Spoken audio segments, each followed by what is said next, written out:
Hi everyone, I'm Dale Smith, aka Journo Dale, and we're here to talk about Canadian politics.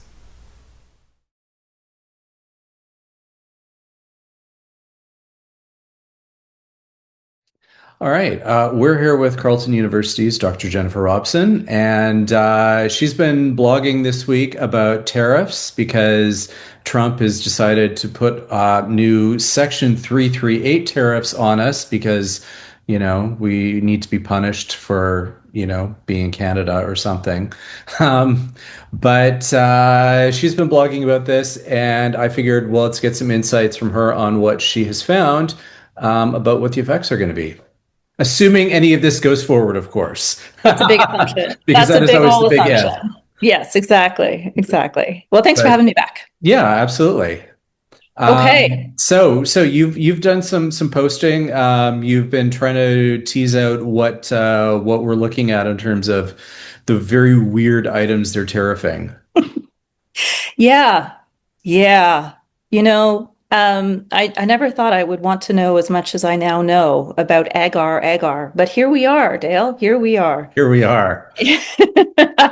Yeah. So listen, when the lists came out yesterday, sort of job number one was to try and figure out um, within sort of each of the three different annexes, because of course the White House put this out as part of, three different statements, ostensive, like using 338, and I'll say more about that in just a moment, on sort of what they were alleging, three different areas of sort of discriminatory practices by Canada against the United States in terms of trade relations. Yeah. And so job number one was sort of to take a look at that full list across all three of those statements, each with their own annex items, and try and figure out what total share of trade are we talking about here. And then job number two was trying to figure out does this make sense? Like, make this make sense, right? In Yeah. terms of even if we say, look, in the grand scheme of things, tariffs between nations who otherwise are trying to arrive at a trade deal and to address, trade frictions, like adding more tariffs does not make sense, right? Yes. Um, um, but setting that part aside for a moment, just sort of thinking about are these in fact sort of strategically intelligent tariffs that are really kind of laser focused and going to really hurt Canada, where, in our soft underbelly, where we're going to be totally Yeah. motivated to turn over and go, uncle, all right, we give, Yeah. that kind of thing. Okay, so that's sort of what I've been up to. I think maybe it might be helpful for listeners to just get a quick reminder. 338 is a super obscure part of US trade law that has never actually been used. So there's And no jurisprudence. yeah, and also just for further context, these are the same Smoot-Hawley tariffs that uh, turned into the Great Depression. Uh, yeah, these are the Smoot. This is the origin of Smoot-Hawley. This is like that. These are those laws, right? Yeah. Yeah, and fun fact is, so they've never actually been enacted. I think they've been threatened once or twice. One of the cases that I'm aware of is they were threatened but not actually implemented against 1935 Germany. And I'm sure all of your listeners and viewers can do the math around what was that era of German Yeah. policy, you Yeah. know? So, anyways, so these are tariffs that exist in legislation. The legislation is a bit more permissive, right? So one of the issues with Trump's past tariffs, especially sort of the legal basis for his so-called Liberation Day, was that it turned out that the statute, right, the text of the statute he was relying on didn't really hold up in terms of actually according the president the power that he was claiming, right? Yeah. This one, it looks like there's maybe a bit more permissiveness, but what's the actual legislative intent? Is this section of the legislation still relevant given that there have been multiple, decades and decades, right, of trade law, trade practice, trade agreements that have been put in place ever since? We don't know, right? Yeah. So, and how will the courts react? We don't know, right? Um, Yeah. Stay tuned, right? So number one, will these things ever actually come into place? We don't know. Number two, will they hold up over time? We don't know. Okay, now the fun, weird parts. Okay, so uh, if you use the American data, which I confess is what I was working with because I was trying to get myself into the headspace of like, if I were Jameson Greer, Yeah. right? How would I be seeing this? So I took US trade representative data, and so these dollar values are going to be in US dollars, and it comes to about $20 billion worth of trade in per year in terms of imports that are coming into the US from Canada for US consumption, right? So Yeah. US buyers who are going to Yeah. buy the stuff and use it there. So Yes. about Because as 20 billion. Justin Wolfers reminds us, this is a tax on Americans. Guess who pays tariffs? Yes. Yeah. Right? No. Okay. Yeah. So it's about five. I get 5.3% of all imports are being hit in terms of these goods. Obviously, these just are goods. This is not tackling any of the services. Right. If you convert that into Canadian dollars, it's about 28 billion worth of exports in Canadian dollars, and but still about a little over 5%. So it's not nothing, but Yeah. it's not everything. And there are some real weirdo gems in there, which Yeah. maybe we can get into. Yeah. Yeah. Like one of them was something like grapefruit essential oils and Canadian tequila, which I didn't think we even produced. Okay, so we don't produce tequila here. As far as I can tell, there are a couple of Canadian companies that distribute tequila and have the rights and a whole thing, but they actually Okay. distill it in Mexico, Right. Okay. right? So this So is flow through. 100%, Yeah. right? Yeah, so essential oils. I came across okay, so we all know what grapefruit oil is. I had never heard of this one before. Essential oils of orris. Orris oils. Got me. It's And so I had a obscure. weird new agey mother. So apparently this is an essential oil that comes from a very particular, very rare lily tuber, Okay. which I am almost positive does not grow here in Canada. Anyway, so that's on the list.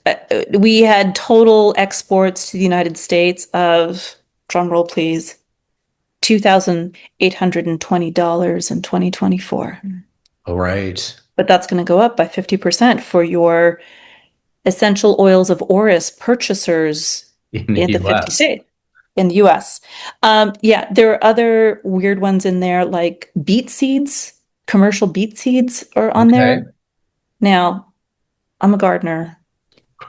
I know that beets are a biannual. They don't set seed until the second year, a bit like carrots and parsnips. Now, I've accidentally left some parsnips in my garden, and this year they came back and they set seed, and I was like, what the heck is this? I don't remember planting these. So my parsnips survived, but generally speaking, beets do not survive our Canadian winters, so they don't have a Right. chance to set seed. They made the list.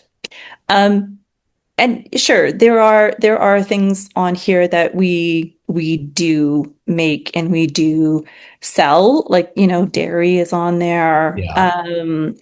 There are Although we don't really export a whole lot so far as I oh, understand. no, it's small amounts, right? And Yeah. it's generally like powdered form or whey product or milk concentrates and things like Right. that. Um, there's the booze stuff. We've already talked a bit about tequila, which like Yeah. we don't make it here. We have companies here that export to the US, right? But sure, there's like sake made the list. I don't think we Hmm. make a lot of sake here. I don't know that we do. Yeah. No. No.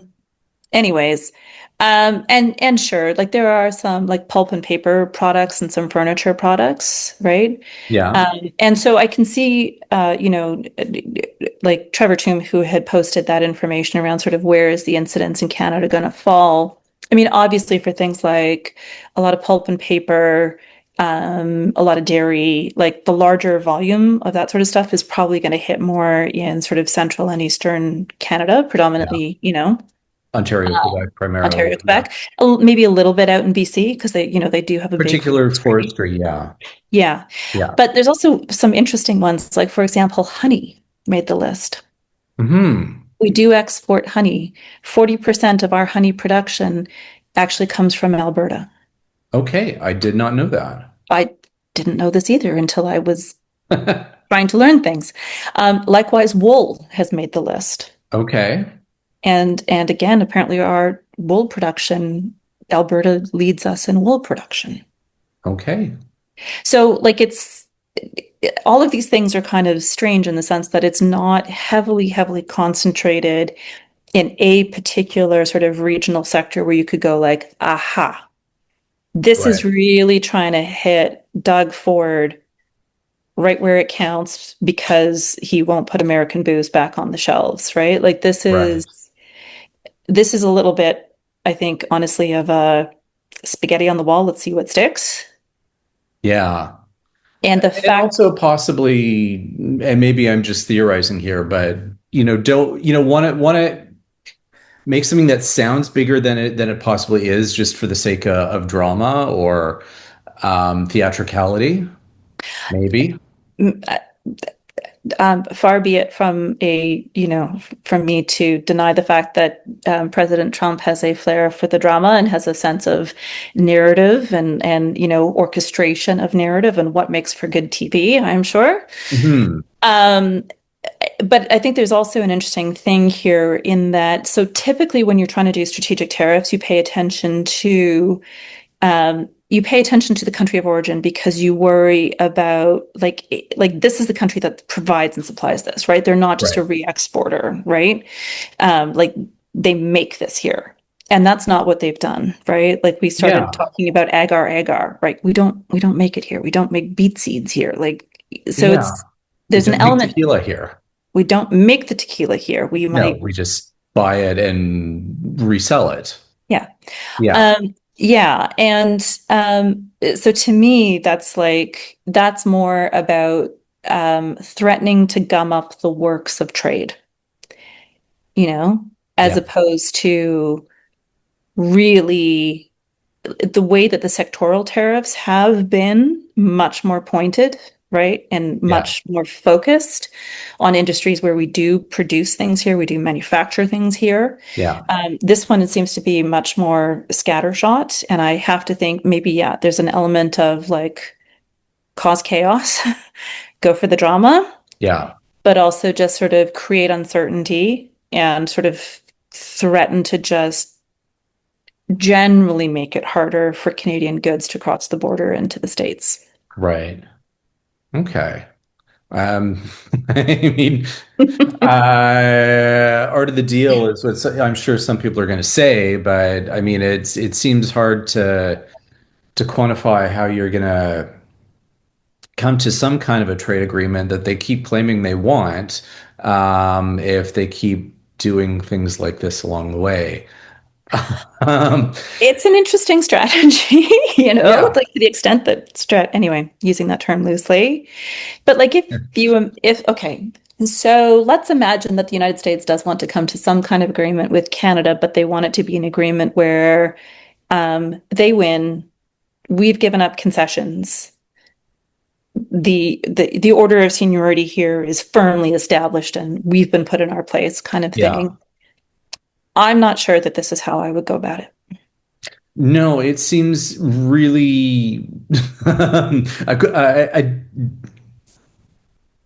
trying to think of the right word here. Like this wouldn't be the route most people would go when you're trying to come to some kind of, extract concessions in that particular sort of way. Right. Yeah, Yeah. yeah, Yeah. Now, I mean, um, I guess we'll have to wait and see what we learn from the Prime Minister and those who are at the table. I also find it interesting that there's been an announcement that the U.S. counterparty, the lead counterparty, has changed recently. So it'll now yeah. be Scott Bessent, who's Secretary of the Treasury. He, by the way, is the first openly gay Secretary of the Treasury, which I did not know. I did. Um, Yeah, I think I heard that once, then it kind of just went out the other ear. But yes. But he comes from more of a kind of Wall Street investment world, which obviously is more familiar to our prime minister, as opposed to Scott Greer, or Jameson. sorry, Jameson Greer. Sorry, only one Scott Bissent, Jameson Yeah. Greer. So Greer seems to be focused more on Mexico, but so I think that's interesting and potentially positive, right? In terms of prospects for if it's true that the negotiations in the next couple of weeks are going to be, I think what was the word, intensified that the prime minister Intensified, yeah. used.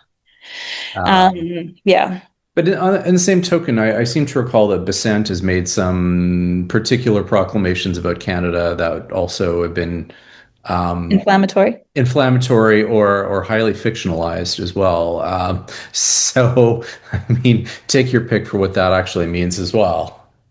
Yes, I mean he has made statements that would seem to be in favor of Alberta secession from Canada, right? Yeah, He has parroted some of what President Trump has said with regards to Canada's sovereignty and independence as a full sovereign independent nation.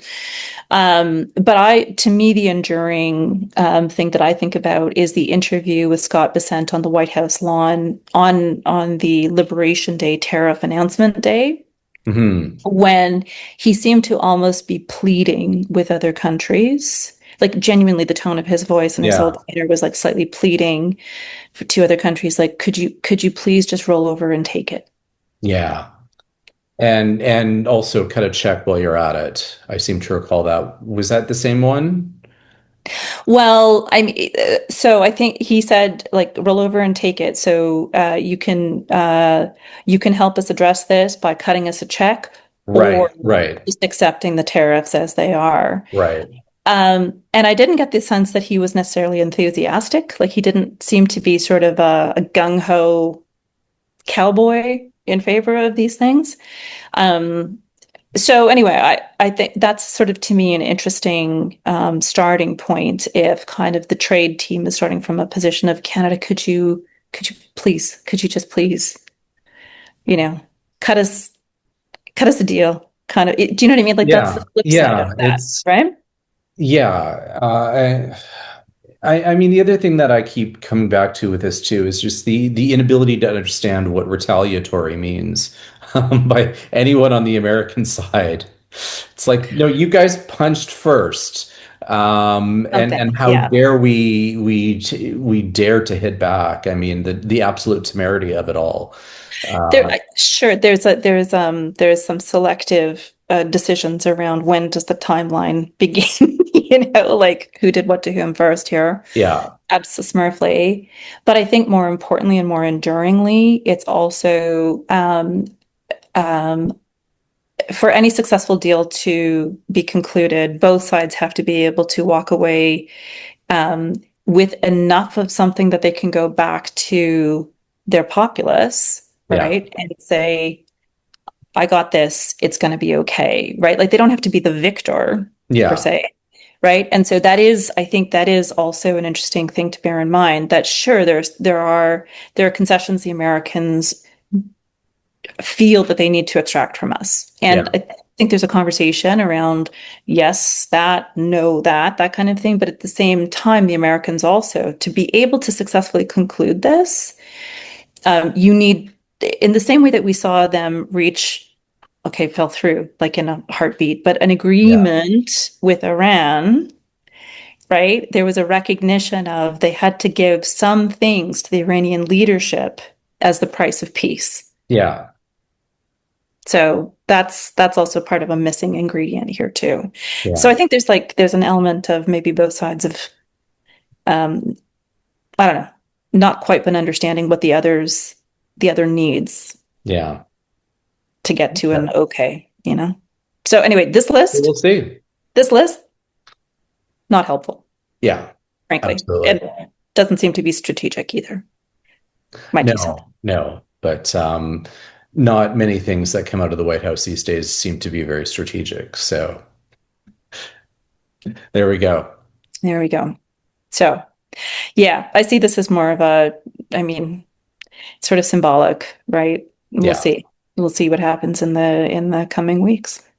All right. Well, thanks so much for doing this, Hey, my and pleasure. we'll chat again in a few weeks. Yeah, stay tuned. All So much for a right. quiet summer. Cheers. Take care.